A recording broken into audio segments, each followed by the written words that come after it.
નમસ્કાર દર્શક મિત્રો, હું છું એન્કર અર્પિતા પટેલ। દેશભરના તાજા અને સચોટ સમાચાર આપણી ભાષામાં જોવા માટે A1 અભિપ્રાય ન્યૂઝમાં આપનું હાર્દિક સ્વાગત છે। હવે જોઈએ મુખ્ય સમાચાર।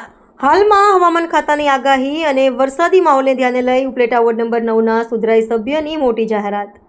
જો ભારે વરસાદ અને મોજ વેણુ અને ભાદર ડેમ ઓવરફ્લો હોવાથી કોઈ એવો બનાવ બનશે અને વોર્ડ નંબર 9ના નીચાણવાળા વિસ્તારોમાં પાણી ભરાવ, ઘરમાં પાણી ઘૂસી જવા જેવી મુશ્કેલીઓ ઊભી થશે તો તે તમામ લોકો માટે દાદીમા હોલ અને પંજાબી હોલમાં રહેવા તથા જમવા માટેની સગવડ કરી આપવામાં આવશે અને આવનારી દરેક કુદરતી મુસીબત સામે વોર્ડ નંબર 9ના સુધરાઈ સભ્ય ઇમરાન મિયા પીરઝાદા અને તેમની AIMIM ટીમ એલર્ટ મોડ પર રહી જરૂરિયાત પૂરી સેવા પૂરી પાડશે।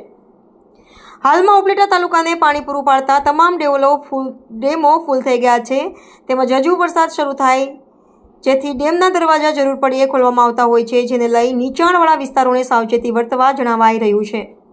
તેમ છતાં જો વધુ વરસાદ પડવાથી કોઈ કુદરતી મુસીબત કે નીચાણવાળા એરિયામાં પાણી ભરાઈ જવાની ઘટના બને તો વોર્ડ નંબર 9ના રહેવાસીઓને જરૂર પડીએ હોલમાં રહેવા તેમજ જમવાની વ્યવસ્થા કરી આપવા ઇમરાન મિયા પીરઝાદાએ જણાવ્યું હતું।